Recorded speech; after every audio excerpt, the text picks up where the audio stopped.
Bien, vamos a retomar. Habíamos hecho una pausa por una serie de enseñanzas que tienen que ver con la vida de la iglesia en el mes de junio.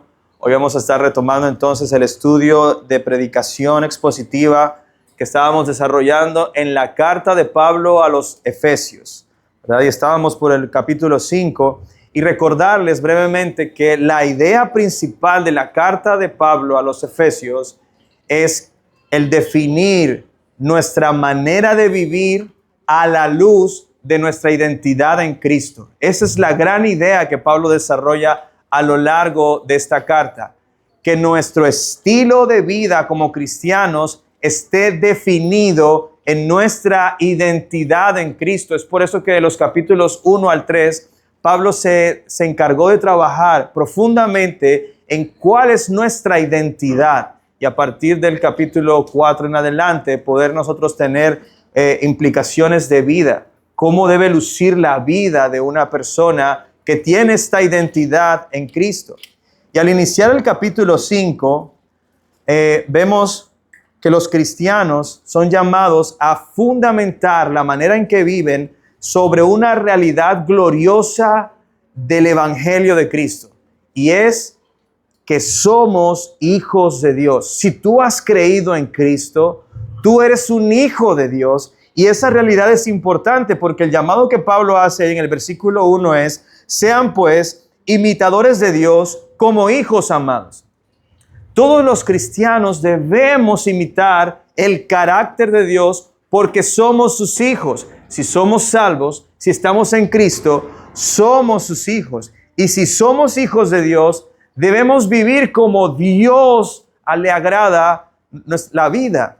Por ejemplo, debemos vivir amando como Él ama.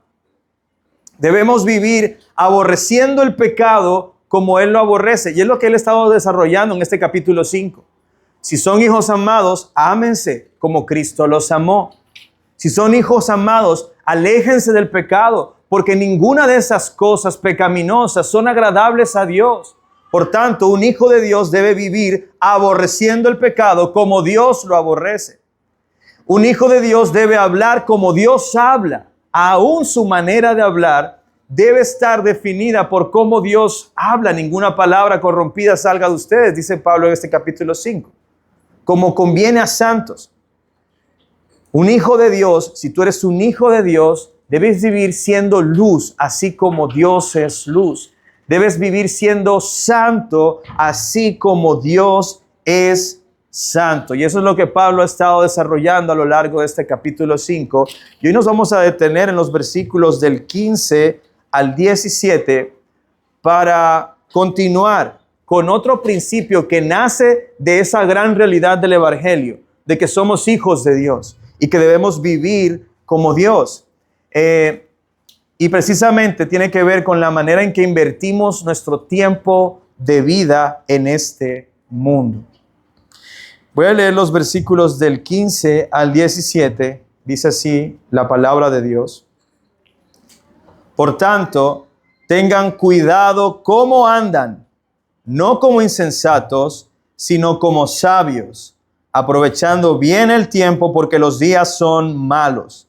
Así pues, no sean necios, sino entiendan cuál es la voluntad del Señor. Y no hasta allí, vamos a dejarlo hasta allí. Una de las cosas que quiero que usted pueda hacer esa conexión es, bueno, si somos hijos, por tanto, y por eso este versículo comienza como por tanto, debe ser luz, por tanto, tengan cuidado cómo andan. Nuestra adopción como hijos, por medio de la redención que Cristo logró para nosotros, se va a ver evidenciado en que vivamos como hijos sabios en este mundo malo. Y esa es la idea clave. La evidencia de que somos hijos de Dios es que vivimos como hijos sabios en un mundo malo. Y por eso el título del sermón es: vivan como hijos sabios de Dios. Vivan como hijos sabios de Dios. Pablo nos pone un panorama importante, porque recuerden que en el capítulo 2 de esta carta, Pablo dice: ustedes antes estaban muertos en delitos y pecados, y vivían en este mundo siguiendo la corriente de este mundo, la cual es conforme al príncipe de la potestad de los aires. Si te das cuenta, lo que Pablo está diciendo es, en este mundo está gobernado por la maldad. El mal permea todas las esferas de las sociedades humanas.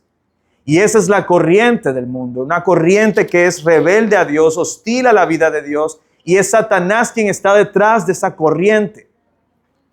No son políticos, no son ideologías, es Satanás quien está detrás de esa corriente en este mundo. Pero no es solo el mundo, no es solo Satanás que está haciendo de este mundo un lugar hostil para la vida santa, sino también la carne de los seres humanos. Porque Pablo dice, ustedes en ese tiempo, en otro tiempo, vivían siguiendo los deseos de la mente y de la carne. Es decir, tienen a Satanás, tienen la corriente de este mundo, pero también los deseos pecaminosos los tenían a ustedes esclavos.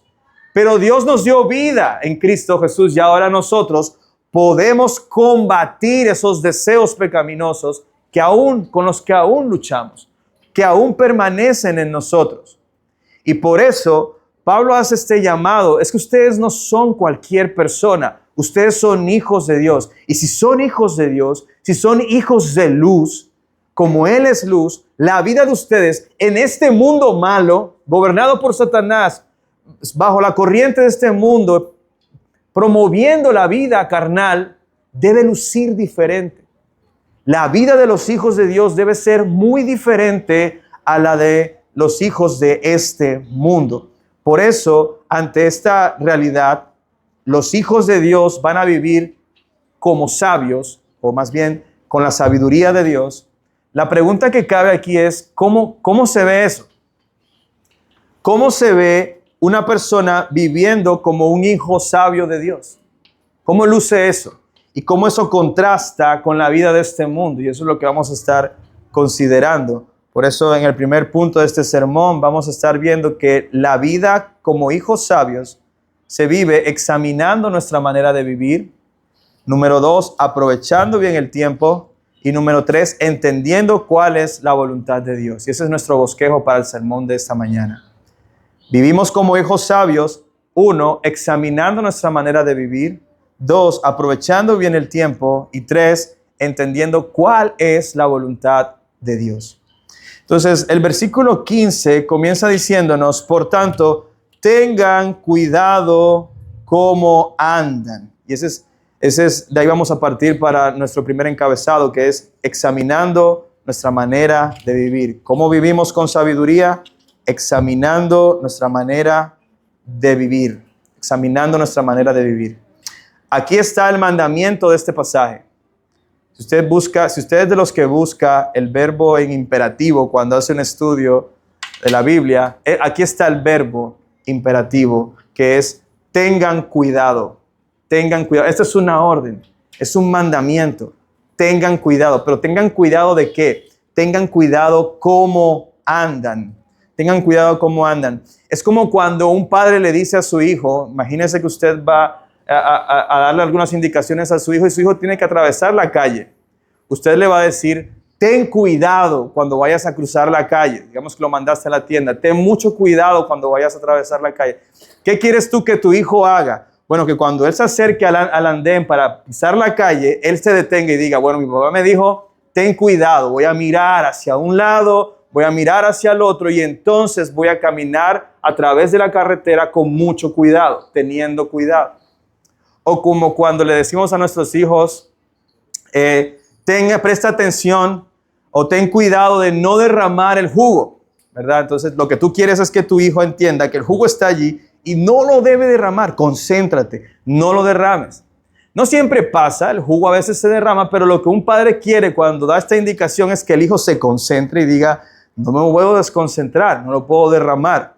Bueno, en este caso, nuestro Padre nos está diciendo, tengan cuidado cómo viven. ¿Cómo así? Que en nuestra manera de vivir constantemente estemos advertidos. Es una exhortación a mantener una atención enfocada en algo en particular. Y en este caso es en mirar la manera en que andamos. Ya habíamos visto que esto de andar no es la manera como caminamos, sino la manera como vivimos, nuestro estilo de vida. ¿De qué se trata entonces el mandamiento? De que estemos constantemente examinando, no una vez, constantemente examinando que nuestra manera de vivir sea la adecuada, sea la correcta. La forma como desarrollamos nuestra cotidianidad, cómo respondemos al servicio en la casa, cómo respondemos ante las relaciones del hogar, cómo es mi relación con mis vecinos, cómo es mi trabajo, cómo hago yo mis estudios, cómo es mi relación con mis compañeros, con mis jefes, con mis maestros. Es eso, es estar concentrado en revisar qué áreas de mi vida están luciendo extrañas, qué áreas de mi vida no son adecuadas delante de Dios. Entonces estamos viendo que el llamado es hacerse un autoexamen.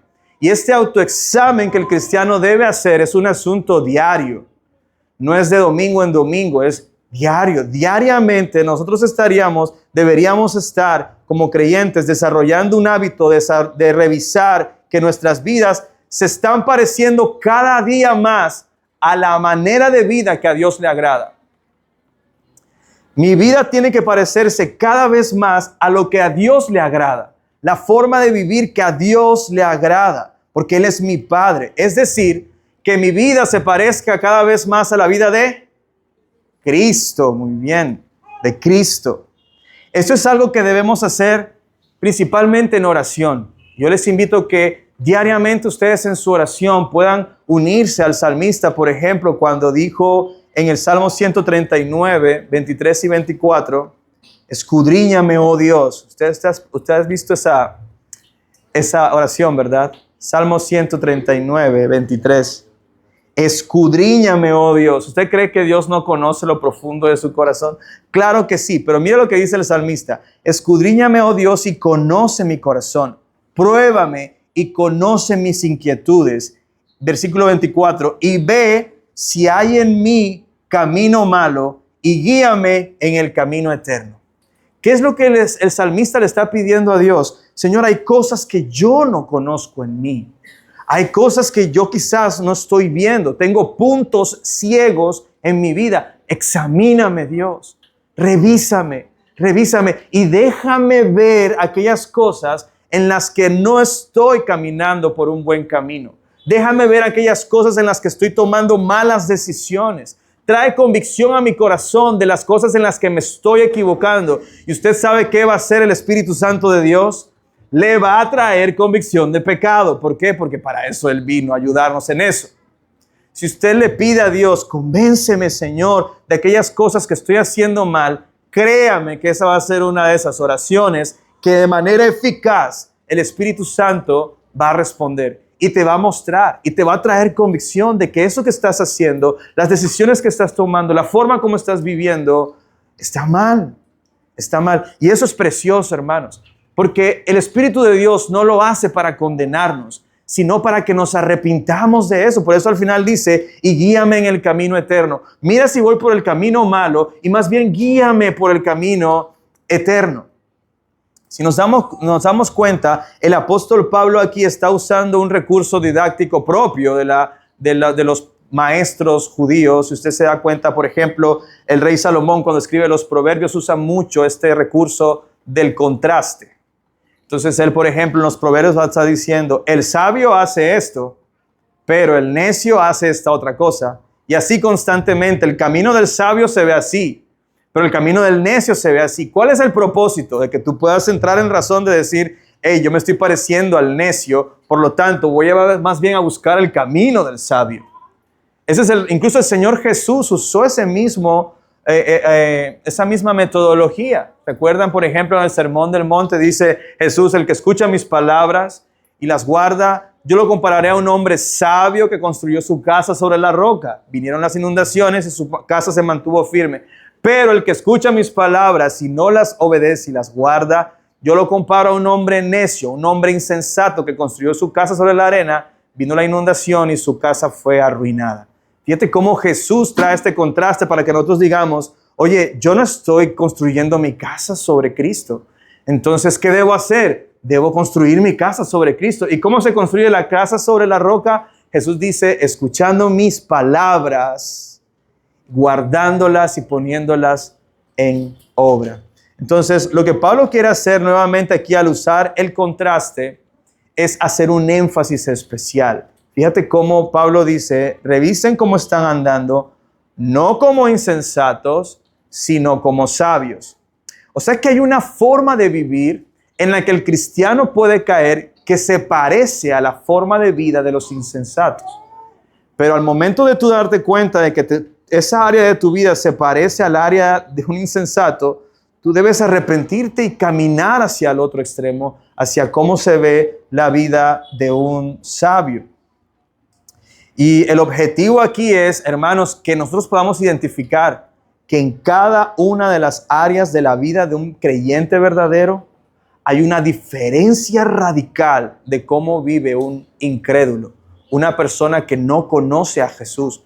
Ellos viven diferente, toman decisiones personales de una manera diferente, sus opiniones son diferentes, sus motivaciones son diferentes. A partir de allí entonces debemos trabajar en arrepentimiento cada día, porque si nos examinamos cada día, créeme, cada día tienes algo que hacer.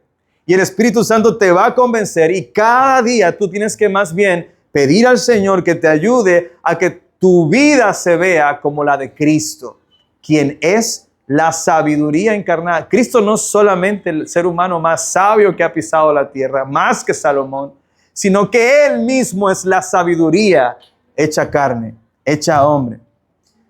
Por eso yo quisiera que en este momento tú pensaras, hicieras ese ejercicio de autoexamen. Piensa, ¿cómo se ven tus últimas decisiones?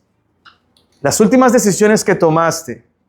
Piensa en cuáles son las relaciones más importantes de tu vida. Piensa en qué es en lo que estás invirtiendo más tiempo en tu día a día. ¿Qué es aquello que cautiva tu atención diariamente? Piensa, ¿cuáles han sido las actitudes que tú has tenido cuando has tenido que enfrentar retos, pruebas o tentaciones? ¿Cuál ha sido tu actitud? Piensa la manera en que tú contestas o la manera en que has estado respondiendo a la ofensa de los demás. ¿Es diferente a la del incrédulo? La forma como tratas a tu esposo o la forma en que tratas, hombre, a tu esposa, ¿se parece a cómo Cristo trata a su iglesia? La forma como tratas a tus hijos, la forma como crías a tus hijos, ¿se parece a la forma en que el padre trata a sus hijos? La forma en que te relacionas con tus empleados o con tus compañeros de trabajo. La pregunta es, en cada una de estas áreas de mi vida, ¿se parece mi actitud a la de Cristo? Es decir, ¿estoy haciendo una buena representación del carácter de Cristo en cada una de estas áreas? ¿Son mis prioridades las prioridades que tendría Cristo en mi circunstancia? ¿Son mis palabras las palabras que diría Cristo en esta situación? Y ese examen, hermanos, ciertamente va a traer constante arrepentimiento a nuestro corazón. ¿Por qué? Porque desafortunadamente nosotros los seres humanos, por causa del pecado, vivimos una vida disfuncional en ese sentido. Queremos tratar a nuestros cónyuges, por ejemplo, de una manera especial, pero el pecado con el que combatimos es el que estorba en medio de ello. Pero hay una buena noticia. No hay ninguna de estas cosas que el Evangelio no pueda sanar. Ninguna. Por eso, ante el mandato de examinarnos, Pablo no quiere simplemente que digamos, sí, ciertamente, no lo estoy haciendo bien. Yo creo que yo no soy cristiano. Yo mejor dejo esto. No. Para nada es la actitud que debemos tener. El examinarnos es que tú puedas ver, estoy fallando en esto. Entonces, ya sé dónde tengo que trabajar.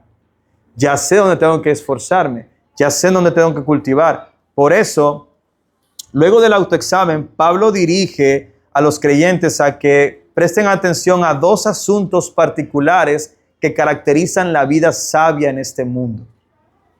Número uno, la mayordomía de nuestro tiempo y número 2, el conocimiento de la voluntad de Dios. Porque esas dos áreas van a evidenciar si tú verdaderamente eres un cristiano. Van a evidenciar si tú verdaderamente eres un hijo de Dios. Y van a evidenciar que tú estás viviendo de manera sabia, o por lo menos estás creciendo en vivir de una manera sabia. Por eso, el segundo punto tiene que ver en cómo luce una vida sabia, una que aprovecha bien el tiempo, aprovechando bien el tiempo. Versículo 16, Pablo dice, aprovechando bien el tiempo porque los días son malos. Y si lo lees de seguido, dice, tengan cuidado de cómo andan, no como insensatos, sino como sabios, aprovechando bien el tiempo. Tú te das cuenta de que el verbo aprovechar está en un presente continuo, lo cual quiere decir que esa es la manera en que se vive sabiamente. La forma en que tú vives sabiamente es aprovechando bien el tiempo. Y esto es más que ser una persona estricta con la puntualidad. Esto es más que ser una persona que si dice a las 10, a las 9:50 está ahí en el lugar. Es más que eso. Es más que tener calendarios, horarios, alarmas en el celular. Es mucho más profundo que eso, porque Pablo no está buscando la narrativa que muchos motivadores de nuestros días buscan, ¿no? Que las personas sean más productivas. No. Pablo lo que quiere que tú consideres es que Dios te dio un regalo que probablemente estás desperdiciando, pero que al administrarlo bien, tú vas a experimentar la vida sabia de un hijo de Dios. Por eso, la palabra aprovechar en la traducción Reina Valera 1960 aparece como redimir el tiempo. Redimir el tiempo, lo cual implica que el tiempo debe ser rescatado de un escenario adverso o negativo. Aplicándolo al tiempo, es útil entender que este aprovechamiento debe ser en no gastarlo más en lo que los necios lo gastan, sino más bien gastarlo en lo que un hombre sabio lo gastaría. Invertir mi tiempo no en las cosas que los necios lo invierten, sino invertir mi tiempo en las cosas en que un hombre piadoso o una mujer piadosa debe invertir su tiempo. Eso es redimir, pasarlo de una situación negativa a una positiva. ¿Cómo gasta el tiempo el mundo? ¿Cómo lo gasta un sabio? Esa es la reflexión que está tratando de llevarnos Pablo en este sentido. Ahora, cuando Pablo habla de tiempo, ustedes recuerdan que incluso este sermón ya se los había compartido a principio de año, pero cuando Pablo está hablando de tiempo, está usando el término kairos y no cronos, que tienen dos significados diferentes. Cuando hablamos de cronos, es esa sucesión de momentos, que de ahí viene la palabra cronómetro, pero cuando hablamos de kairos, se está hablando de un tiempo como una oportunidad o como un momento decisivo que exige una respuesta adecuada. Por ejemplo, los que tenemos hijos, nosotros tenemos una oportunidad única de criarlos. De tal manera que si yo desperdicié los primeros 6 años de mis hijos para inculcar en ellos valores y principios cristianos, perdí el tiempo, porque esos 6 años no van a volver. Se cerró esa oportunidad. Y mientras los hijos están en casa, yo puedo serles de influencia para llevarlos a Cristo. Pero si nunca lo hice, se cerró la ventana y ya ese tiempo de tus hijos se perdió y no vuelve. Ese es el punto con este tiempo kairos, ¿no? Es un asunto que no vuelve. Por lo tanto, el no creyente, o más bien el creyente que, como Pablo hacía en el capítulo 2, piensa en su vida pasada, dice, oye, yo he desperdiciado tanto tiempo en estas cosas, viviendo como un necio, entonces de Cristo en adelante yo debo vivir invirtiendo mi tiempo en otras cosas. La forma en cómo invierto mi tiempo de aquí en adelante debe ser radicalmente diferente a como lo hacía antes que no conocía a Jesús. Y Pablo termina diciendo, porque los días son malos. Ahora, eso no quiere decir que lo de los días malos es tener una visión negativa de la realidad, sino de que entendamos en los días malos como una referencia a ese espacio de tiempo o que más bien está antes de la venida de Cristo, porque los días buenos comienzan a partir de la venida de Cristo hasta la eternidad. Esos son los días buenos. ¿Y por qué estos días son malos? Bueno, porque todavía la injusticia está entre nosotros, porque todavía el pecado está entre nosotros, porque todavía la muerte está entre nosotros. Cuando esas cosas desaparezcan y van a desaparecer, vendrán los días buenos. Por eso, en estos días malos, en este contexto hostil a la vida de Dios, en este mundo caído que rechaza a Dios y su voluntad, los hijos de luz debemos aprovechar nuestro tiempo o redimir nuestro tiempo en cosas que agradan a Dios, lo cual nos va a dejar o va a exponer en nosotros una forma de vida radicalmente diferente a la de los incrédulos. Por eso la pregunta para nosotros aquí es, ¿cómo hemos estado invirtiendo nuestro tiempo de vida hasta este momento? ¿Hace cuánto somos cristianos? ¿Y en qué hemos estado invirtiendo nuestra vida hasta este momento? Examinémonos. Nuestra administración del tiempo muestra que somos diferentes, que nuestra vida es diferente, que nuestra manera de pensar es diferente a la del incrédulo. Trata de pensar cómo usa el mundo insensato el tiempo.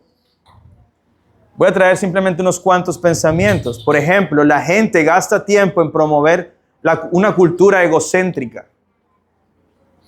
Todo se trata de mí, todo se trata de mi opinión, es que tú tienes que vivir tu vida, tus sueños, cumplir tus metas, lograr tus logros, adquirir tus títulos, suplir tus necesidades, y todo se trata de mí, de mí, de mí, de mí.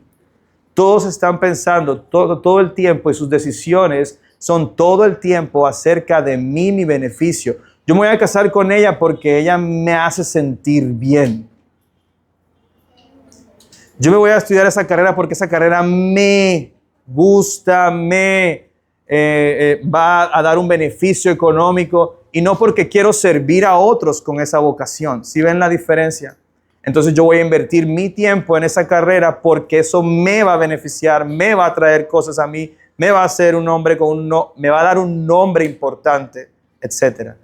Las personas en este mundo gastan su tiempo en conversaciones necias.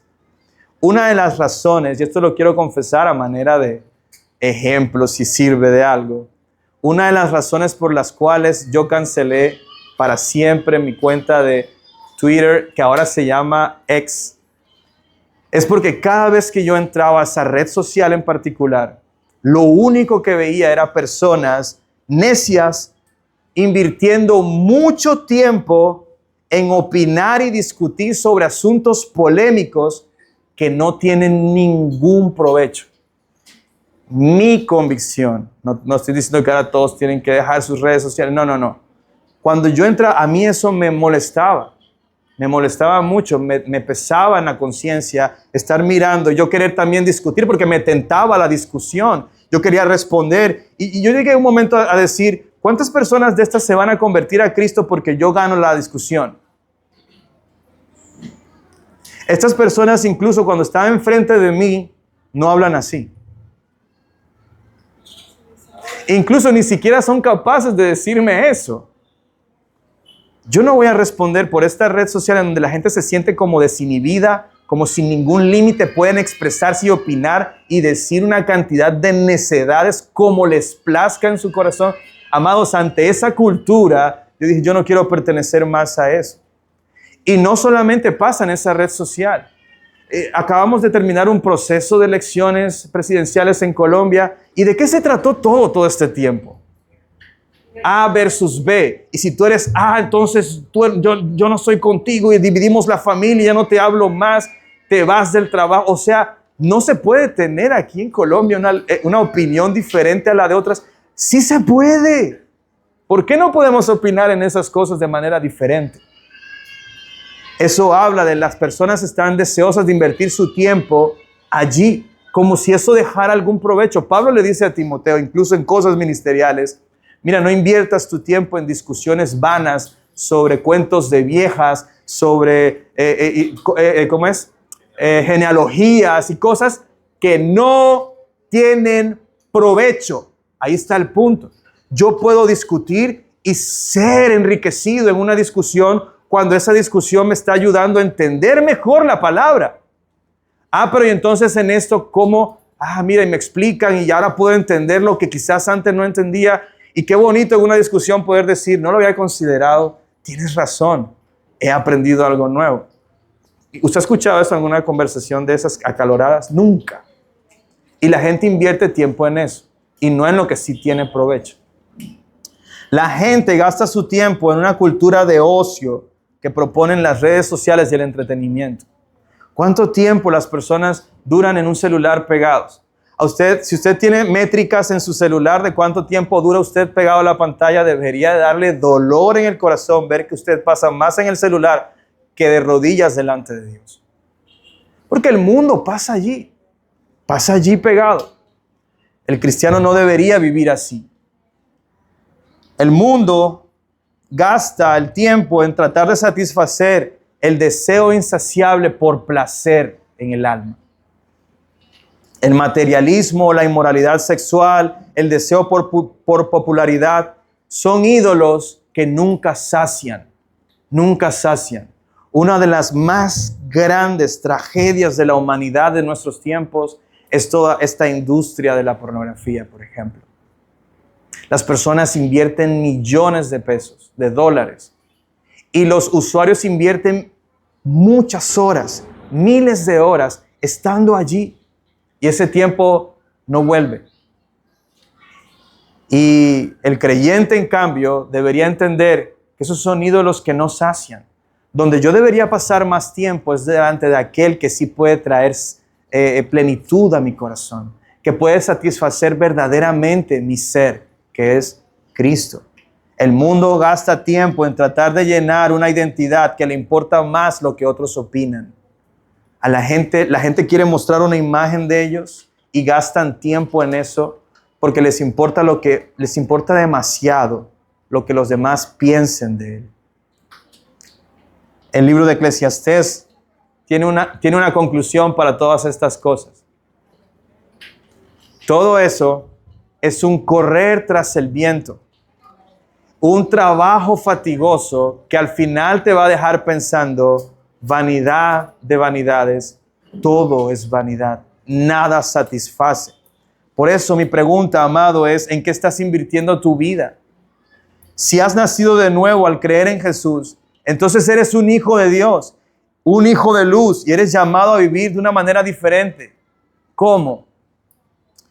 Y voy a hacer simplemente una sola aplicación en ese sentido. La manera en que tu vida va a lucir diferente en la administración del tiempo es invirtiendo tu tiempo en la palabra de Dios y en oración.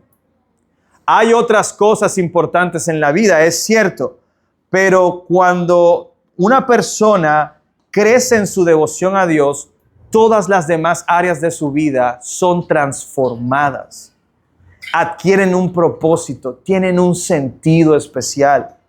Por eso cultivar una vida de búsqueda de Dios es la mejor forma de invertir nuestro tiempo. Y eso me lleva al tercer encabezado de este sermón, que es cómo vivimos sabiamente en este mundo, entendiendo cuál es la voluntad de Dios, invirtiendo nuestro tiempo en entender cuál es la voluntad de Dios. El versículo 17 dice: así pues, no sean necios, sino entiendan cuál es la voluntad de Dios. La característica de un sabio es que entiende cuál es la voluntad de Dios y vive haciendo la voluntad de Dios.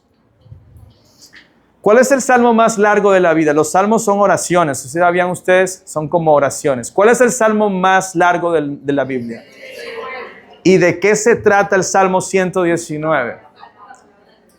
Si usted se ha leído el Salmo 119, usted va a encontrar que se repite una y otra y otra y otra y otra vez esta oración. Enséñame, oh Señor, tu ley. Enséñame tus mandamientos, Señor. Hazme conocer tus estatutos. Muéstrame tus mandamientos. Revélame tus caminos. Abre mis ojos para que yo pueda ver las maravillas de tu ley. Dame entendimiento para que yo pueda aprovechar tus mandamientos. Bueno me fue haber sido disciplinado para que yo aprendiera tus mandamientos. Entonces tú te das cuenta de que la reflexión y la oración del salmista en el salmo más largo de la Biblia es acerca del conocimiento de la palabra de Dios. ¿Por qué? Porque la sabiduría que Dios da viene de pasar mucho tiempo en su palabra. Amados, nosotros nunca exageramos con pasar tiempo en la Escritura. No, pero es que ya has leído mucho la Biblia. No, al contrario. Leer mucho la Biblia va a hacer que tu cosmovisión sea transformada. Va a traer convicciones reales. Te va a hacer un mejor mayordomo de tu vida. Invertir mucho tiempo en estudiar las Escrituras con gozo hará que Dios nos muestre sus caminos, que nosotros aprendamos a hacer su voluntad. Recuerdo que cuando prediqué este sermón en mayo, creo que fue en marzo, creo que fue que lo prediqué, una persona se me acercó y me dijo, ¿cómo sé yo cuál es la voluntad del Señor? Bueno, todo lo que dice la Escritura es la voluntad del Señor y ese es el punto. Yo no te puedo dar una respuesta en una frase de cuál es la voluntad del Señor, porque hay todo un libro que habla acerca de cuál es la voluntad de Dios. Entonces, si tú quieres conocer cuál es la voluntad de Dios para tu vida, lee la Biblia. Pasa mucho tiempo en oración leyendo la Biblia. Al conocer las Escrituras, tu corazón va a ser transformado. Tus pensamientos van a ser transformados. Tu cosmovisión va a ser bíblica. Vas a conocer la voluntad de Dios de una manera cada vez más profunda y más profunda. ¿A usted no le ha pasado de que usted se leyó ya, por ejemplo, el libro de Números y al año siguiente volviste a caer en el libro de Números y tú dices, wow, yo esto no lo había entendido? ¿No le ha pasado? A mí sí me pasa mucho. Y cada vez que vuelvo a leer las Escrituras, vuelvo y digo, yo esto no lo había entendido bien, ahora lo entiendo mejor, y eso es porque el Espíritu Santo comienza a mostrarme de una manera cada vez más profunda cuál es su voluntad. ¿Cuál es su voluntad? Por eso, nunca invertimos demasiado tiempo en conocer la voluntad de Dios. Incluso, ¿qué hizo Jesús durante toda su vida? Jesús es nuestro modelo mayor, ¿verdad? De una persona que administró bien su tiempo. En su manera de vivir, nosotros vemos a un Jesús que era apasionado por la oración, pero también que al momento final de su vida, al hacer un chequeo de cómo invirtió él su vida, a mí me asombran estas palabras de Jesús orando en Juan 17, que se conoce como la oración sacerdotal de Cristo. Las palabras de Cristo en el versículo 4 de ese Juan 17 es, Padre, yo te glorifiqué en la tierra, habiendo terminado la obra que me diste que hiciera. ¿Cómo quisiera yo poder decir al final de mis días, Padre, yo te glorifiqué en la tierra, habiendo terminado la obra que me diste que hiciera? ¿No quisiera usted hacer lo mismo? Jesús dedicó cada momento de su vida a hacer lo que el Padre le mandó hacer. En ese tiempo de oportunidad, en ese kairos que Dios le dio a Jesús, que el Padre le dio a Jesús, Jesús hizo exclusivamente lo que el Padre le mandó hacer. Jesús hizo exactamente lo que el Padre le mandó hacer. No hizo nada más. No hizo ninguna otra adicional. Lo pudo haber hecho, sí, pero no lo dedicó a eso. Hizo exactamente lo que el Padre le dijo que hiciera. Tampoco hizo nada menos. Él fue a cada uno de los que el Padre le dijo que fuera. Él fue y los llamó. Él fue y los sanó. Él fue y los salvó. Él fue y los alimentó. Él fue y les enseñó la palabra que el Padre les había dado para que creyeran que Él era el enviado del Padre. Y Él murió como el Padre le mandó que hiciera por su pueblo. Una de las escenas más preciosas del Evangelio de Juan es cuando Jesús llega a la conversación con la mujer samaritana. Y si usted conoce esa conversación, sabe lo especial que es esa conversación. Pero antes de llegar a esa conversación, Jesús le dice a sus discípulos estas palabras: me es necesario pasar por Samaria. ¿Usted se imagina eso? En la mente de Jesús estaba: tengo que hablar con esta mujer. Él tenía un encuentro planeado. ¿Y quién le dio ese encuentro planeado con esa mujer allí en el pozo? El Padre. Y él fue allá y le dijo exactamente lo que esa mujer necesitaba escuchar. Jesús invirtió, planeó su vida alrededor de la voluntad de su Padre. Incluso cuando los discípulos le dicen: Señor, ¿alguien te dio de comer? En esa misma escena Jesús le dice: es que yo tengo un alimento más grande, mejor todavía. ¿Cuál es? Hacer la voluntad del Padre que me envió. Amados, así deberíamos nosotros administrar nuestro tiempo, cumpliendo la voluntad y el propósito que Dios nos ha dado en Cristo.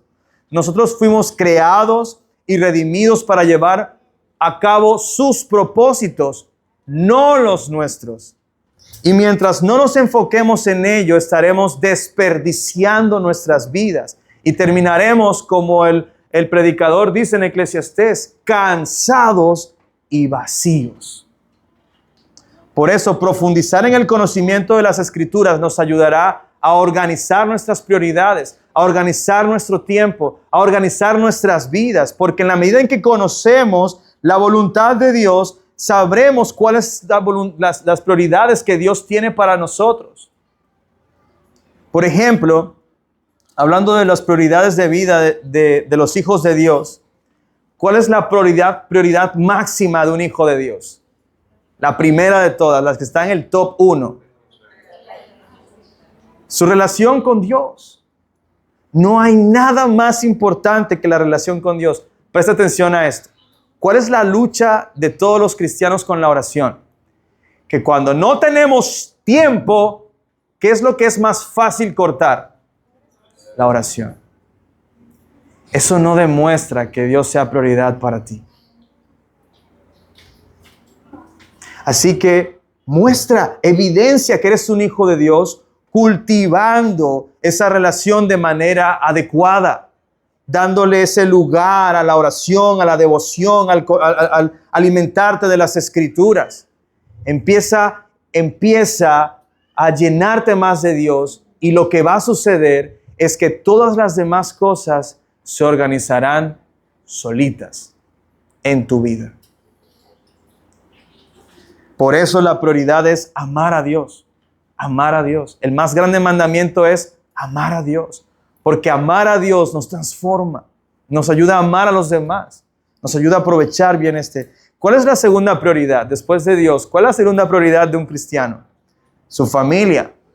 Pregunto, ¿cuánto tiempo pasas con tus hijos? ¿Cuánto tiempo pasas con tu esposa?